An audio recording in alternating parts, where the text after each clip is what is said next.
সুপ্রিয় শিক্ষার্থী বন্ধুগণ, আমরা আমাদের অন্যান্য যে ট্যাক্সেশনের পার্টগুলো আছে সেই পার্টে নেই। আজকে আমি ট্যাক্সেশনের খুবই গুরুত্বপূর্ণ একটা পার্ট তোমাদেরকে উপহার দেব। তো যে পার্টগুলো নিয়ে আজকে আলোচনা করব সেটা হলো সম্ভবত পঞ্চম পার্ট। তো দেখো, আমি তোমাদের কিছু উদাহরণ সেট করছি যেগুলো পরীক্ষায় সবচেয়ে বেশি আসছে, ইতিমধ্যে যেগুলো বিভিন্ন পরীক্ষায় আসছে। তো ওই উদাহরণগুলো নিয়ে আজকে আমরা কাজ করব। তো দেখো, নো ম্যান, এখানে দেখো নো ম্যান আছে। নো ম্যান, নো এর পরে যদি ব্যক্তি হয় বা ব্যক্তিবাচক শব্দ থাকে তাহলে কিন্তু দে হয়। এই যে দেখো এখানে দে দিব। এরপর একটা জিনিস খেয়াল করো, নো যেহেতু নটের কাজ করে, তার মানে এখানে নট আছে এই সেন্টেন্সের মধ্যে, যেহেতু সেন্টেন্সটা নেগেটিভ সেজন্য ট্যাগ কোশ্চেনটা পজিটিভ হবে। খেয়াল করো, এখানে আর দে হবে, ইজ দে হবে না। কেন হবে না ইজ দে? খেয়াল করো, নো ম্যান এর কারণে আমাদেরকে দে নিতে হচ্ছে। তবে আফসোস, যদি ইজ দে নিতে পারতাম, কারণ দেখো ইজ দেওয়া আছে। দুঃখের বিষয় যে আমরা ইজ দিতে পারবো না। এর মূল কারণ হলো দের সাথে কখনো ইজ হয় না, দের সাথে কি হয়? আর হয়। আশা করি বুঝতে পারছো। এরপরে আমরা দেখো 17 নম্বরের যে tag question, we should not waste our world, we should not waste our world. এটার মধ্যে দেখো এখানে নট আছে, যেহেতু নট বা নেগেটিভ আছে সেজন্য আমরা শুড অক্সিলারি ভার্ব শুড এখানে নিব। তাহলে কি হবে? শুড উই হবে। তারপর আমাদের অবশ্যই একটা কোশ্চেন চিহ্ন বা ইন্টারোগেশন মার্ক দিতে হবে। ইন্টারোগেশন মার্ক না দিলে কিন্তু ট্যাগ কোশ্চেন হবে না। এরপর দেখো 18 নম্বর উদাহরণ। তো 18 নম্বরের মধ্যে দেখো, we Sinners suffer in the long run. Sinners অর্থ হচ্ছে পাপীরা, পাপীরা পরিণামে কষ্ট ভোগ করে। তাহলে দেখো এখানে একটা পাপির কথা বলা হয় নাই, সিনার না, সিনার্স প্লুরাল আছে। যেহেতু প্লুরালে আছে সেজন্য আমাদেরকে দিয়ে দিতে হবে। আর এখানে প্লুরালে আছে বিদেই কিন্তু এখানে যে সাফার শব্দটা আছে এটা ভার্ব, এটা ভার্বের সাথে কিন্তু এস বাই এস নাই। যেহেতু ভার্বের সাথে এস বাই এস নাই সেজন্য আমরা অবশ্যই, যেহেতু সাবজেক্ট দিয়ে হবে, দের সাথে কি হবে? ডোন্ট হবে। মনে করো এখানে সিনার আছে, এসটা নাই, যেহেতু যদি এসটা না থাকতো তাহলে সাফার্স থাকতো। তখন সাফার্সের কারণে আমরা, অর্থাৎ ভার্বের সাথে এস বাই ইয়েস হওয়ার কারণে, ভার্বের প্রেজেন্ট ফর্মের সাথে এস বাই ইয়েস হওয়ার কারণে আমরা কিন্তু তখন ডাজ নট, হি বা শি এরকম দিতাম। আচ্ছা দেখো, তারপর দেখো 19 number, every mother loves her child. দেখো এখানে every mother, every mother, every father, every বয়, এভরি গার্ল এরকম যদি থাকে ব্যক্তিবাচক তখন কিন্তু দে হবে। আর যদি বস্তুবাচক হয় সেটা কীরকম? যেমন every book, every religion, every pen, every ball এরকম যদি হইতো তখন কিন্তু আমরা দে দিতাম না। যেহেতু এখানে ব্যক্তিবাচক শব্দটা এভরির পরে আছে সেজন্য আমরা অবশ্যই অবশ্যই কি দিব? দে দিব। ট্যাগ কোশ্চেনের সাবজেক্ট হিসাবে আমরা দে দিব। তাহলে কি হচ্ছে দেখ, খেয়াল করো, তাইলে এখানে হবে যদিও এস বাই এস আছে, এভরি বয়, এভরি ম্যান এইগুলা যদি থাকে, বা নো ম্যান, নো বয়, সেগুলোর ক্ষেত্রে কিন্তু সাবজেক্ট সিঙ্গুলার হিসেবে কাউন্ট করা হয় এবং এখানে এস বাই এস হয়। তো আমরা সচরাচর আমরা জানি যে এস বাই এস থাকলে ডাজ হয়, কিন্তু এখানে যেহেতু সাবজেক্টটা দে সেজন্য আমরা ডাজ নিতে পারবো না, আমাদেরকে ডু নিতে হবে। তারপর যেহেতু সেন্টেন্সটা পজিটিভ, নেগেটিভ না, সেজন্য অবশ্যই আমাদেরকে ডোন্ট দিতে হবে। তাহলে কি হলো বন্ধুগণ?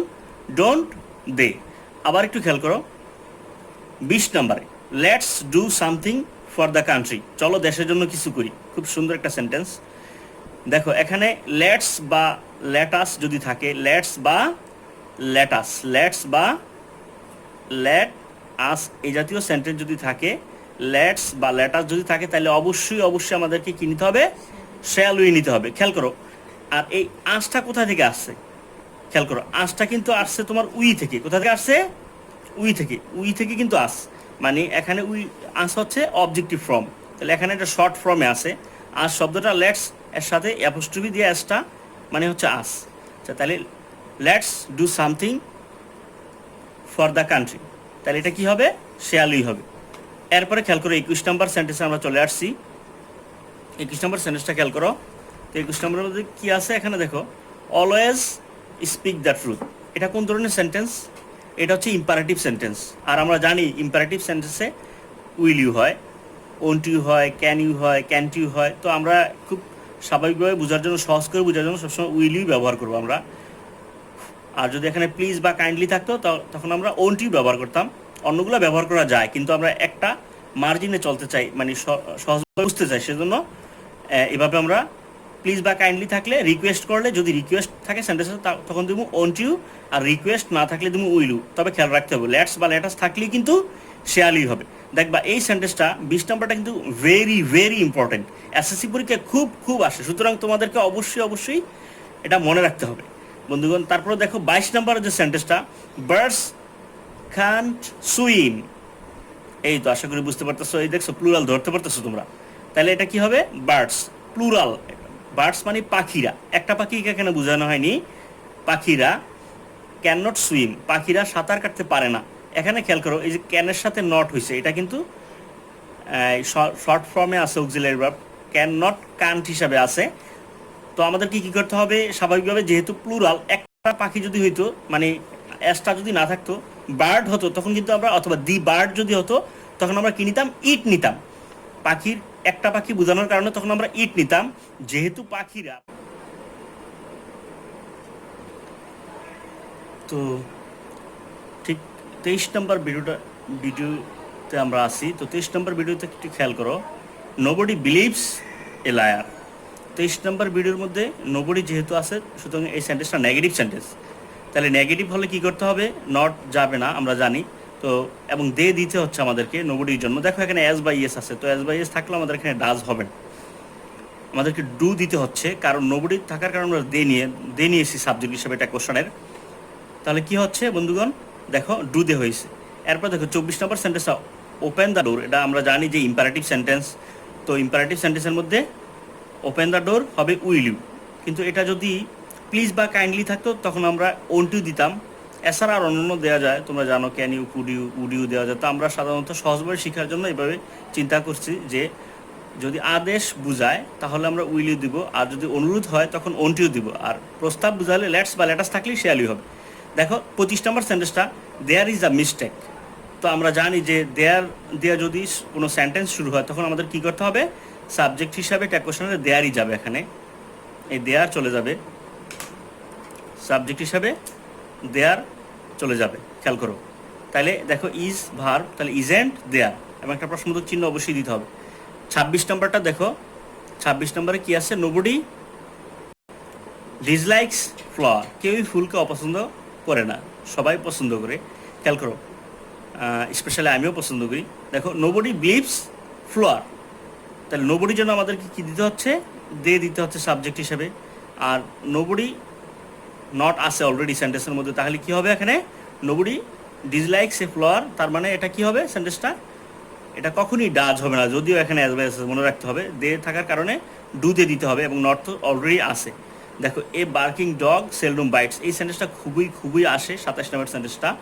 তাহলে একটি ঘেউ ঘেউ করা কুকুর, এখানে একটা কুকুরের কথা বলা হয়েছে যেহেতু আর্টিকেল আছে, তো আমাদের এর জন্য প্রোনাউন কি দিতে হবে, আমাদেরকে ইট দিতে হবে, সাবজেক্ট হিসেবে ইট দিতে হবে।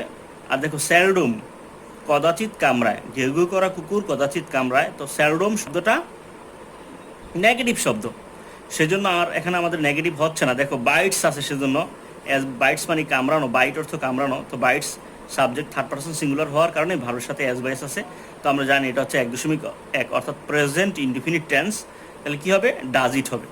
দেখো তারপরে দেখো হি ল্যান্ড ইউ সাম মানি, এই ল্যান্ড শব্দটা কোথা থেকে আসছে, এই ল্যান্ড শব্দটা আসছে ল্যান্ড থেকে, LEND, ল্যান্ড মানে ধার দেওয়া।